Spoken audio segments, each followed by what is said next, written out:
Good evening साथियों, ज्ञान कर यूट्यूब चैनल में आपका स्वागत है। बीपीएससी टीचर वाला जो एग्ज़ाम होने वाली है, बीपीएससी ट्री का सेट चल रहा हम लोग का और साइंस का चल रहा है। साइंस के लिए आपको बिल्कुल परेशान होने की ज़रूरत नहीं है। अगर ज्ञान घर यूट्यूब चैनल को फॉलो कर रहे हैं और ज्ञान घर से जो सेट कराया जा रहा है उसको आप ईमानदारी पूर्वक कर रहे हैं तो बिल्कुल आपको घबराने की ज़रूरत नहीं है। आपका समय बहुत बहुमूल्य है। No much time in wastage. आपका समय को ज़्यादा बर्बाद ना करते हुए हम लोग आते हैं डायरेक्ट सेट पे। सेट को प्रैक्टिस करेंगे और अच्छा क्वेश्चंस रहता है जो एग्ज़ाम में पूछने की संभावना है और पूछी जा चुकी है या पूछा जा सकता है। ठीक है ना। चलिए, क्वेश्चन है आपका, विच of the following is not a functions of the vacuole in plants. Vacuoles कहते हैं किसको? राजधानी को। वैक्यूल्स है क्या? एक खाली जगह है, रिक्त स्थान है। वैक्यूल्स को क्या बोलिएगा आप? खाली जगह बोलिएगा। ठीक है, जो पौधे में पाया जाता है और पौधे में कोशिका यानी कोशिका, वैक्यूल जो है कोशिका अंग है। क्या है? कोशिका अंग। ठीक है, वैक्यूल्स को जो घेरे रखता है, उस जो सराउंडेड बाहर से बाहरी लेयर जो होता है जो वैक्यूल्स को घेर के रखता है उसको हम लोग कहते हैं टोनोप्लास्ट। क्या कहते हैं? टोनोप्लास्ट कहते हैं। प्लांट्स में वैक्यूल्स के पाए जाने के कारण ही केंद्रक फिक्स नहीं होता है। केंद्रक फिक्स नहीं होता, ये याद रखिएगा। ठीक है, और वैक्यूल जो होता है प्लांट्स में पाया जाता है और एक कोशिकीय जो एनिमल्स होता है यूनिसेल्युलर एक कोशिकीय उसमें पाया जाता है। बहुकोशिकीय हम लोगों में नहीं पाया जाएगा वैक्यूल्स। वैक्यूल्स के पाए जाने के कारण पौधे में बताया मैंने कि क्या होता है, केंद्रक फिक्स नहीं होता है और वैक्यूल्स के ही कारण जो है प्लांट्स में केंद्रक जो होता है फिक्स्ड नहीं होता है, ये याद रखिएगा। ठीक है, चलिए, तो ये जो है इसका काम होता है स्टोर करना, इसका काम होता है हार्डनेस प्रोवाइड करना, इसका काम होता है टॉक्सिक सब्सटेंसेस को वेस्टेड यानी क्या रिमूव करना, एक्सक्रीट करना, याद रखिएगा। ठीक है, आए बात समझ में? तो आंसर वैक्यूल्स का स्टोर का भी है ऑप्शन। वैक्यूल्स का काम टर्जिडिटी प्रोवाइड करना भी है। वैक्यूल्स का काम जो है बताइए और क्या? वैक्यूल्स का काम जो है टर्जिडिटी, स्टोर। वैक्यूल्स का काम कोशिका विभाजन नहीं है, तो आंसर क्या हो जाएगा आपका? पूछा है वैक्यूल्स का फंक्शन नहीं है, तो क्या फंक्शन नहीं है? कोशिका विभाजन, सेल डिवीजन नहीं है। आपका B number is the correct answer. The notes of Ranvier are found in. Notes of Ranvier जो है कहाँ पाया जाता है? ये तंत्रिका तंत्र का भाग है। कहाँ पाया जाता? ये आपने पढ़ा होगा एक्सोन। क्या पढ़ा होगा? एक्सोन आपने पढ़ा होगा। ठीक है, इसको जो कनेक्ट कर रखता है ये लाइन, इसको हम लोग एक्सोन कहते हैं। क्या कहते हैं? एक्सोन कहते हैं। और इसके बीच का जो गैप होता है उसको हम लोग माइलिन शीथ कहते हैं। क्या कहते हैं? माइलिन शीथ कहते हैं। आई बात समझ में? नहीं आई? यानी हमारे पास नोट्स ऑफ रेनवियर जो है ये आपका तंत्रिका तंत्र का भाग है। किसका है? तंत्रिका तंत्र का भाग है। ठीक है, चलिए अगला प्रश्न देखिए, the missing link between birds and reptiles. Birds और रेप्टाइल्स के बीच जो मिक्सिंग होता है तो इसको हम लोग कहते हैं आर्चियोप्टेरिक्स कहते हैं। ये आर्चियोप्टेरिक्स क्या होता है? देखिए, बर्ड्स है फ्लाई करने वाला, रेप्टाइल्स है रेंगने वाला, इसमें हॉलो बोन होता है और इसमें कार्टिलेज होता है, मतलब सॉफ्ट बोन होता है, ये याद रखिएगा। और इसी चीज़ को गैपिंग को डिफरेंसेस को ही हम लोग कहते हैं आर्चियोप्टेरिक्स। पहले कुछ था और बाद में कुछ है। ठीक है, आगे क्या है? Dengue fever is caused by. आपको याद मैं बता दूं कि जब कोई चीज़ से बीमारी होती है तो बीमारी कराने वाला कारक को हम लोग पैथोजन कहते हैं। क्या कहते हैं? पैथोजन कहते हैं। और डेंगू जो होता है आरएनए कंटेनिंग आरवी वायरस से होता है। RO virus, RNA containing RO virus, यानी B number is the correct answer. चलिए अगला प्रश्न है आपका, the youngest secondary xylem occurs in. यानी यंगेस्ट सेकेंडरी जाइलम किस में पाया जाता है? तो यंगेस्ट सेकेंडरी जाइलम जो होता है, जाइलम का काम मैंने बताया था जालिम बना फास्ट फूड। जल जाइलम का काम है जल का संवहन करना और फ्लोएम का काम है फूड का संवहन करना। यानी जाइलम बना फास्ट फूड। ये ट्रिक, ये कोड आप याद रखिएगा। जाइलम का काम है जल का संवहन करना और फ्लोएम का काम है फूड का संवहन करना। पौधे में दोनों है क्या? दोनों जटिल उत्तक है। और इसमें जो पाया जाता है यंगेस्ट सेकेंडरी जाइलम, ये पाया जाता है just inside the vascular cambium. Just inside the vascular cambium, vascular cambium के जस्ट नीचे, ठीक अंदर। Which of the following function is perform by Malpighian tubules. तो मल्पीगियन ट्यूबुल जो होता है कॉकरोच में, इसका काम होता है उत्सर्जन करना। क्या करना? उत्सर्जन करना, एक्सक्रीशन करना, ये याद रखिएगा। तो आपका इसका आंसर क्या हो जाएगा? A number. यहीं पे एक बात और याद रखिएगा, आपसे अगर पूछ दे कि रेस्पायरेशन कैसे करता है, तो रेस्पायरेशन जो होता है, रेस्पायरेशन श्वसन, श्वसन जो है ट्रेकिया के द्वारा करता है। वो आपका कॉकरोच हो या ग्रासहोपर हो, टिड्ढा जिसको आप कहते हैं, ग्रासहोपर और कॉकरोच, ये आपका जो रेस्पिरेशन करता है ट्रेकिया के द्वारा करता है। किसके द्वारा? ट्रेकिया को हम लोग विंड पाइप कहते हैं, ट्रेकिया को हम लोग विंड पाइप कहते हैं, यानी ट्रेकिया जो है हमारा विंड पाइप है। और लैरिंग्स जो है हमारे पास, लैरिंग्स को हम लोग वॉइस बॉक्स कहते हैं। क्या कहते हैं? वॉइस बॉक्स कहते हैं। ठीक है, चलिए। Why does carbon forms compound mainly through covalent bond, यानी याद रखिए कार्बन जो है ऑक्टेट रूल फॉलो करना चाहता है। कार्बन के बाह्य कक्ष में 4 इलेक्ट्रॉन्स होता है, इस 4 इलेक्ट्रॉन को ये लगाता है साझेदारी में, और साझेदारी कर करके ये बना लेता है 8। 4 अपने पास और 4 को साझेदारी में कर दिया, बना लिया 8। और जब साझेदारी करके कुछ कंपाउंड बनता है तो उसको हम लोग कहते हैं कोवैलेंट कंपाउंड, सहयोजी कंपाउंड्स कहते हैं। तो याद रखिएगा कार्बन जो इलेक्ट्रॉन को शेयर में लगाता है ये ऑक्टेट पूरा करना चाहता है। ऑक्टेट दैट मीन्स कहने का मतलब कि बाह्य कक्ष में 8 इलेक्ट्रॉन को लाना चाहता है, और 8 इलेक्ट्रॉन के आते ही ये स्टेबल हो जाता है, स्थिर हो जाता है। ठीक है, चलिए तो आंसर क्या हो जाएगा? C number is the correct answer. अगला प्रश्न है sodium carbonate is basic salt because it is a salt of, याद रखिए सोडियम कार्बोनेट का फॉर्मूला होता है Na2CO3। ये बनता कैसे है? तो जब बेस NaOH रिएक्ट करता है H2CO3 से, किससे? H2CO3, यानी कार्बोनेट बन रहा है तो हमारा कार्बोनिक एसिड लेना पड़ेगा, और कार्बनिक एसिड जो है हमारे पास वीक एसिड है, और NaOH जो है हमारा स्ट्रॉन्ग बेस है। क्या है? Strong base. तो याद रखिएगा ये कार्बोनेट जो बना है स्ट्रॉन्ग बेस और वीक एसिड के रिएक्शन करने से, अभिक्रिया करने से, तो आंसर क्या हो जाएगा? C number is the correct answer. ठीक है, चलिए अगला है benzene reacts with chlorine in the presence of light to yields, यानी बेंजीन क्लोरीन से रिएक्ट करके क्या बनाएगा? तो सबसे पहले जानिए बेंजीन का स्ट्रक्चर। तो बेंजीन का स्ट्रक्चर कुछ इस प्रकार होता है, ये रिएक्ट कर रहा हमारे पास किससे? क्लोरीन से, Cl2 से। क्या देगा? तो सबसे पहले देखिए कार्बन बनाता है 4 बॉन्ड। ये कार्बन कितना बॉन्ड बना रहा है? तो आपको दिख रहा होगा ये कार्बन यहाँ पे मान लीजिए कार्बन है, तो 2 लाइन इधर है और 1 लाइन इधर है, मतलब 3 बॉन्ड बना रहा है, 1 कम है। यानी कार्बन हमेशा 4 बॉन्ड बनाता है, 3 बना रहा है, 1 कम है। 1 को पूरा करने के लिए आएगा हाइड्रोजन। डेट मीन्स कहने का मतलब कार्बन जा रहा है ससुराल और उसके स्वागत में आ रहा है हाइड्रोजन। यानी जहाँ पे कार्बन का अगर 4 बॉन्ड बनता हुआ नजर नहीं आए और आपको जो दिख रहा है जितना कम आए उतना तोहफा में आप हाइड्रोजन दे दीजिए।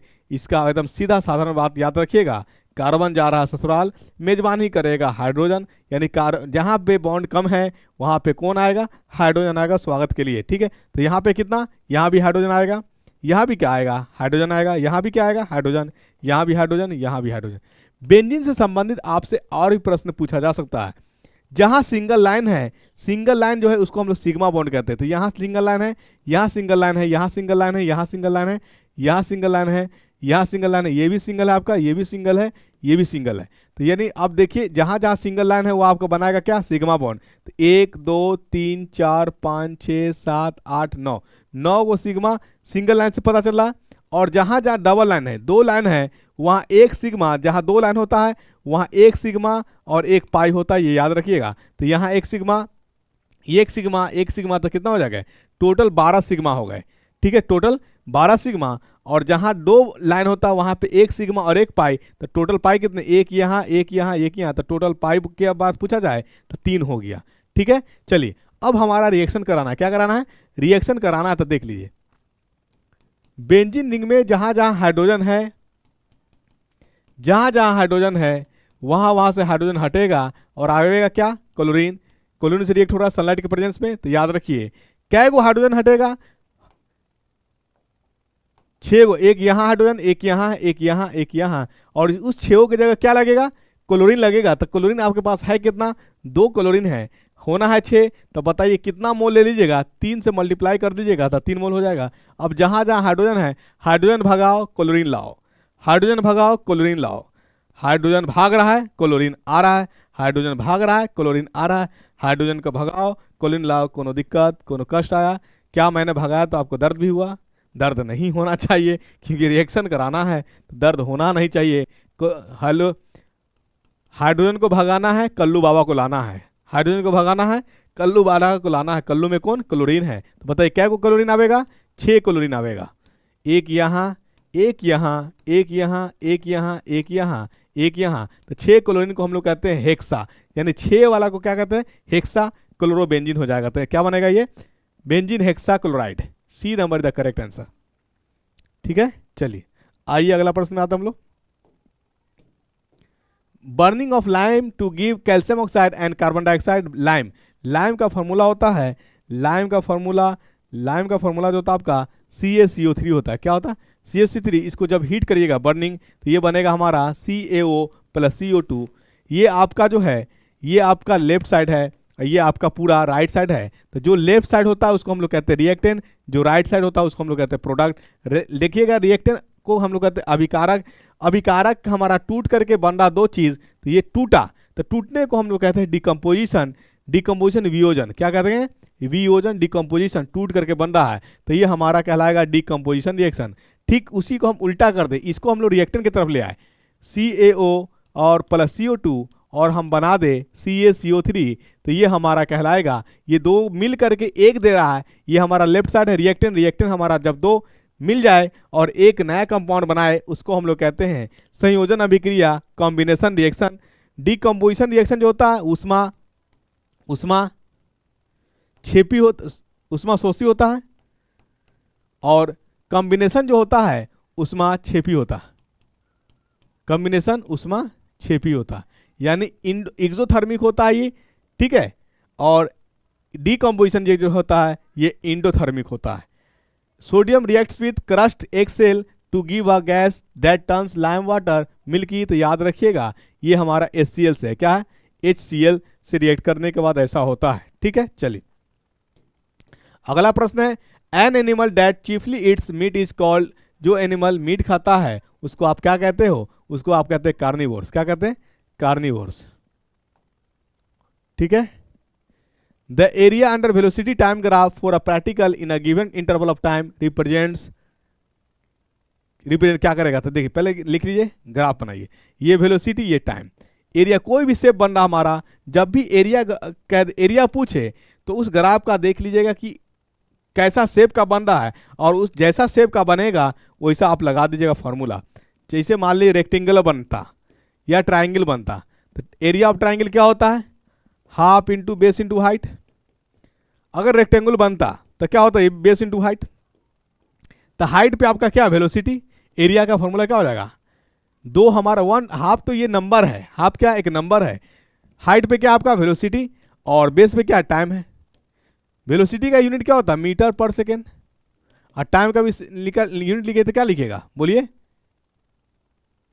क्या होता है? सेकेंड। ये सेकेंड से सेकेंड कट गया, बच गया क्या आपका? बच गया आपका मीटर। और मीटर जो यूनिट होता है किसका होता है? डिस्प्लेसमेंट का। तो वेलोसिटी और टाइम का जो ग्राफ देगा वो आपका डिस्प्लेसमेंट देगा। तो आंसर क्या हो जाएगा? डिस्प्लेसमेंट विस्थापन, ठीक है। चलिए, और वेलोसिटी बाय टाइम को अगर डिफाइन करने के लिए कहे तो ये वेलोसिटी बाय टाइम जो रिप्रेजेंट करता है एक्सलेशन को करता है। किसको करता है? एक्सलेशन को करता है। एक्सलेशन बराबर होता है velocity by time. Work done की बात अगर करें तो वर्क डन बराबर होता है F.S, FS, ठीक है। वर्क डन स्केलर क्वांटिटी है। कैसा quantity? Scalar quantity. The least resistance obtain by using 2 ohm, 4 ohm, 1 ohm and 100 ohm. यानी पूछ रहा है लिस्ट। जब भी लिस्ट पूछे तो आप कुछ नहीं करिएगा, क्या करिएगा? सभी प्रतिरोध को समांतर क्रम में जोड़ दीजिएगा और समतुल्य प्रतिरोध निकाल लीजिएगा। तो समतुल्य प्रतिरोध का फॉर्मूला होता है 1/R, यानी कई प्रतिरोध हो जाएगा, 1 2 3 4, 4 प्रतिरोध है। तो पहले वाला किसी को आप 1 मान लो, किसी को 2 मान लो, किसी को 3, कोई दिक्कत आने वाला नहीं है। R1 plus 1/R2 plus 1/R3 plus 1/R4। R1 की जगह क्या पुट करिएगा? ये आप R1 माना है तो ये हमारा 2 हो जाएगा। R2 की जगह क्या माना है आपने? इसको R2 माना तो ये 4 हो जाएगा। इसको आपने R3 माना है तो ये 1/1 हो जाएगा, और प्लस इसको R4 माना तो 1/100 हो जाएगा, राइट। एलसीएम लीजिएगा तो मुझे लगता है एलसीएम आपने निकाला होगा, 100 आएगा। इससे इसको डिवाइड करिएगा, बचेगा 50, ये हमारा आ जाएगा 25, ये हमारा आ जाएगा 100, और ये हमारा आएगा 1। ऐड करिएगा तो कितना? 176 हो जाएगा। क्या हो जाएगा? 176/100। इसको पलट दीजिए, 1/R बराबर 176 बाई कितना? 100 आया। ये इसको ले जाइए ऊपर तो ये भी क्या जाएगा? ऊपर जाएगा। तो ये R बराबर क्या जाएगा? 100/176। बताइए, डिवाइड करिएगा तो 1 से कम आएगा कि ज़्यादा? 1 से कम आएगा, तो आंसर आपका C number is the correct answer, ठीक है। इसको आप स्क्रीनशॉट ले लीजिए। The nucleus of the atoms is positive. Nucleus, atom का जो न्यूक्लियस होता है पॉजिटिव, पॉजिटिव होने की वजह क्या है, उसके पास पाया जाता है प्रोटॉन्स। क्या पाया जाता है, प्रोटॉन्स पाया जाता है, यानी C number is the correct answer. आइए, which of the following represents voltage, voltage को कौन है जो रिप्रेजेंट करता है, तो याद रखिए वोल्टेज का फॉर्मूला होता है V बराबर वर्क डन बाई चार्ज, और चार्ज को हम लोग जानते हैं, चार्ज बराबर क्या होता है, Q बराबर IT, ठीक है, करंट इंटू टाइम। तो आप पुट कर दीजिए V बराबर वोल्टेज वर्क बाई Q की जगह क्या लिखिएगा, करंट, और इंटू क्या लिखिएगा, टाइम लिखिएगा। तो ये आपका जो है वोल्टेज का ऐसा मात्रक अगर आपसे पूछे तो वोल्टेज का ऐसा मात्रक वोल्ट होता है, क्या होता है, वोल्ट होता है। तो ये आपका ए नंबर इधर करेक्ट आंसर है, ठीक है। चलिए, करंट का ऐसा मात्रक एम्पियर, करंट का ऐसा मात्रक क्या होता है, एम्पियर होता है। As the wavelength is increase from violet to red the luminosity, यानी चमक क्या होगा, चमक जो होगा, देखिए याद रखिए वायलेट से रेड के तरफ जाने पर तरंगदैर्घ्य बढ़ता है, लैम्डा बढ़ता है, वेवलेंथ बढ़ता है। घटता क्या है, फ्रीक्वेंसी घट जाता है, एनर्जी क्या होता है, ये घट जाता है। ये जो मैंने नीचे दिखाया है, तो ये तीर जा रहा है नीचे की ओर, ये डाउनवर्ड, इसका मतलब ये हुआ कि वैल्यू घट रहा है। इसका मतलब क्या हुआ कि वैल्यू घट रहा है। ये अपवर्ड है, इसका मतलब वैल्यू है बढ़ रहा है। जब वायलेट से आप रेड की तरफ आएंगे, भी से रेड की तरफ आएंगे, तो वेवलेंथ बढ़ेगा, तरंगदैर्घ्य बढ़ेगा, और एनर्जी घटेगा, फ्रीक्वेंसी घटेगा। जब एनर्जी घटेगा तो चमक भी क्या होगा, घटेगा। तो पहले बढ़ेगा फिर घटेगा, यानी यहाँ पे वायलेट के बाद जो आपका आएगा ब्लू में थोड़ा कलर क्या होता है, ज़्यादा होता है, उसके बाद क्या हो जाएगा, ये घट जाएगा। तो याद रखिएगा डायरेक्ट घटता नहीं है, फर्स्ट इंक्रीज देन डिक्रीज। तो आपका आंसर हो जाएगा A number is the correct answer, ठीक है। If the light moving in a straight line bends by a small but fixed angle it may B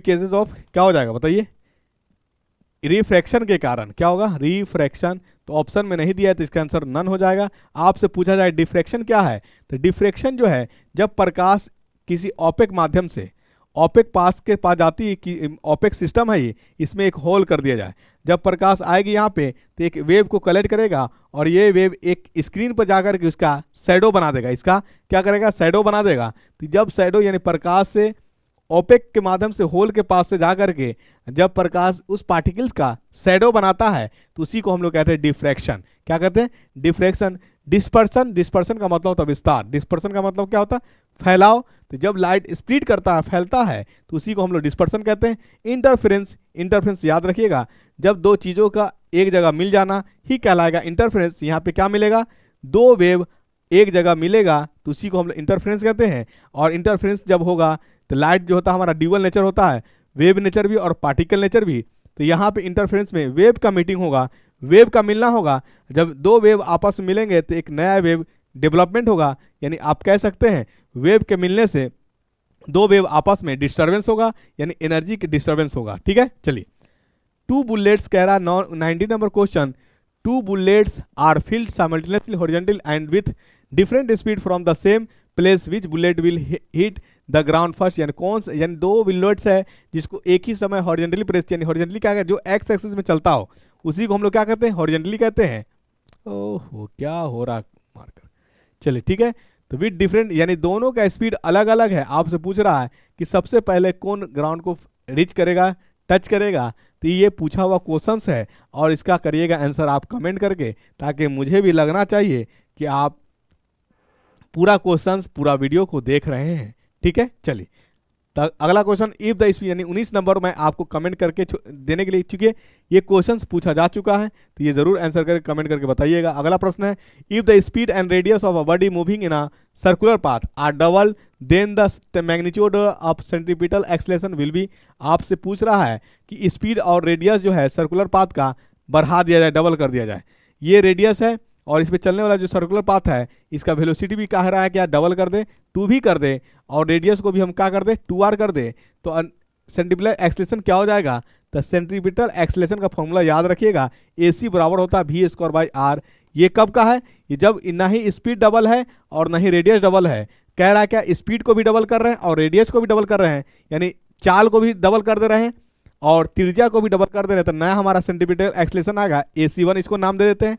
velocity कह रहा डबल तो 2v का स्क्वायर, और त्रिज्या कह रहा डबल तो 2r हो जाएगा। तो ये हमारा 4v स्क्वायर बाई 2r, तो इसको काटिएगा आप तो हो जाएगा 2v स्क्वायर बाई r। तो ये नया ही पुराना ही है, तो इसका मतलब हो गया दोगुना। क्या हो गया? दोगुना, तो डबल हो गया। तो आंसर आपका C number is the correct answer. यानी आसानी पूर्वक झोली में मार्क्स चुरा ले आना है हमको, कंसेप्ट से कहीं चूक ना रह जाए, क्वेश्चंस को बारीकी से समझना है। और एक एक क्वेश्चन जो चीज़ आपको लगेगा इजी, हमेशा विद्यार्थी धोखा खा जाता है छोटी चीज़ों में ही, छोटी चीज़ को इन्हें फोकस करके, क्योंकि कोई किसी से भी बड़ी गलतियां नहीं होती है। सिलेक्शन छोटी गलतियां को इग्नोर करने से और छोटी गलतियां को जो है करने से ही हम लोग सिलेक्शन से बच जाते, वंचित रह जाते हैं। इसलिए चाहते हैं आप सिलेक्शन लेना तो छोटी छोटी गलतियों को दूर करिए, क्योंकि आप जो है एक जेई में जेई क्वालिफाइड टीचर से पढ़ रहे हैं, इनको अनुभव है कि क्वेश्चंस कहाँ से पूछता है।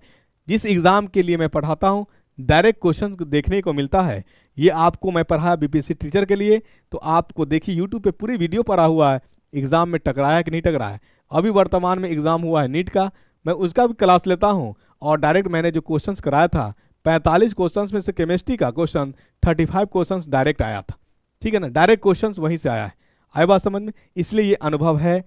आपको भले हल्का लग रहा होगा, लाइट ले रहे होंगे, ये आपका अपना सोच है, ये बदल नहीं सकते। मैंने आपका कटअप भी दिया, वही कटअप रहा। मैंने आपको कोई सेट कराया, एग्ज़ाम में भी क्वेश्चन देखने को मिला, तो आप इग्नोर करते चले जाएंगे। पता चलेगा कि जिसको आपने लाइटली लिया है वो आपके सोचों से कहीं आगे निकला हुआ था। इसलिए किसी भी व्यक्ति को लाइटली लेने का प्रयास नहीं करिए। जो सेट कराया जा रहा है बहुत अनुभव के साथ और बहुत कंसेप्चुअल के साथ कराया जा रहा है। ठीक है, इसलिए आप ध्यानपूर्वक पढ़िए। आपका सिलेक्शन जो है बहुत ज़रूरी है, सिलेक्ट होना बहुत ज़रूरी है। आपका सिलेक्शन ही ज्ञान घर का एक क्या बनेगा, ब्रांडिंग बनेगा आपका सिलेक्शन। क्योंकि पहली बार जब हम सेट कराए थे 75 स्टूडेंट्स का सिलेक्शन हुआ, और दूसरी बार कि जो मैंने क्वेश्चंस कराया था 80 में से 45 प्लस क्वेश्चंस ज्ञान घर के ही सेट से डायरेक्ट रहा। ये भी वीडियो आप तक पहुंचा हुआ है, आप चाहे तो इसे रिकॉल करके देख सकते हैं, जितनी बार चाहे देख सकते हैं। आपके पास टेक्नोलॉजी है, जितना स्पीड में चाहिएगा उतना स्पीड में बढ़ा दीजिएगा। बस याद रखिएगा कि मेरा मुंह खुला हुआ ना रहे, जैसे अगर खुला हुआ रहेगा पॉज करिएगा तो मक्खी घुस आएगा, तो मक्खी को घुसने से बचा दीजिएगा। इसलिए मुंह बंद रहे, वो सिचुएशन को पॉज करिएगा, जितना स्पीड चाहिए बढ़ा करके देख लीजिए। ठीक है, चलिए अगला प्रश्न है आपका, द कलरलेस स्पेसीज इज, यानी कलरलेस स्पेसीज कौन होगा? तो याद रखिए आपका इनऑर्गेनिक केमिस्ट्री का कोऑर्डिनेशन कंपाउंड्स हो जो 12th के अंदर पढ़ना रहता है, उसमें कलर से संबंधित है। अगर कोई यानी कोई एलिमेंट्स का कन्फिग्रेशन कर रहे हैं हम और D में 0 आ रहा है या D में 10 इलेक्ट्रॉन्स आ रहा, अगर D 0 हो जाए या D 10 इलेक्ट्रॉन हो जाए तो वैसा एलिमेंट्स कलर शो नहीं करेगा, उसको हम लोग कहेंगे कलरलेस। क्या कहेंगे? कलरलेस। कोई एलिमेंट जो है जो 1 इलेक्ट्रॉन है और 9 इलेक्ट्रॉन है, जिसके पास 1 है और 9 है वो आपका कलर शो करेगा। क्या करेगा? कलर शो करेगा। ये याद रखिएगा, कलर शो करेगा। तो हमारा Na3BO4 में करेंगे, VO4 में, तो ये हमारा अनपेड इलेक्ट्रॉन जो होता है 3 आता है। क्या आता है? अनपेड इलेक्ट्रॉन 3 आता है, तो ये शो करेगा हमारा। आए बात समझ में कि नहीं करेगा? बोलिए। चलिए ठीक है, अगला क्वेश्चन से which metal is part of German silver? तो जर्मन सिल्वर का पार्ट कॉपर, जिंक, निकल, ये तीनों है। तो ये याद रखिए, कॉपर, जिंक, निकल, ये तीनों, तो मोर देन 1 आंसर हो जाएगा। विच acid is present in tomato? Tomato में कौन सा एसिड पाया जाता है? साइट्रिक भी पाया जाता है, ऑक्जेलिक भी पाया जाता है, तो आंसर हमारा मोर देन 1 हो जाएगा। अगला प्रश्न है आपका, which substance is use for making pencil lead? किसका यूज पेंसिल लीड में किया जाता है? तो ग्रेफाइट। ग्रेफाइट बनता कैसे? इनकम्प्लीट कंबशन से बनता है। जब कार्बन को हम लोग इनकम्प्लीट कंबशन कराते हैं तो हमारा ग्रेफाइट बनता है, ये भी याद रखिएगा। विच of the following has the highest energy? किसके पास एनर्जी ज़्यादा है? तो मैंने आपको बताया था वायलेट से रेड की तरफ जाते हैं तो एनर्जी घटता है, तो ये होता है वीप गियोर। ठीक है, चलिए, यानी वायलेट, इंडिगो, ब्लू, ये आपका ना वायलेट है यहाँ पे, ना ही इंडिगो है। ब्लू से है तो ब्लू का एनर्जी क्या होगा? ज़्यादा हो जाएगा। तो याद रखिए ब्लू का एनर्जी ज़्यादा होगा रेड से और येलो से। ठीक है, और आगे क्वेश्चंस है क्या, देख लेते हैं। आगे क्वेश्चंस नहीं है, तो ये आज का सेशन यहीं पे होता है समाप्त। ज्ञान घर यूट्यूब चैनल से बने रहिए, जो भी सेट कराया जा रहा है आपके हितकारी के लिए है और आपके हित में ही बेहतर है। अगर आपने चैनल को सब्सक्राइब नहीं किया है तो प्लीज़ सब्सक्राइब कर लीजिए, क्योंकि ईमानदारी अगर आप बरतिएगा तो ही भला होगा। सिर्फ सामने वाला से ईमानदारी की कल्पना कीजिएगा और सामने वाले के साथ आप ईमानदारी नहीं बरतिएगा तो ये गलत बात है। इसलिए ज्ञानघर को अगर सब्सक्राइब नहीं किए तो सब्सक्राइब भी करिए। सेशन अच्छा लगे तो लोगों तक शेयर भी करिए। थैंक यू सो मच, धन्यवाद।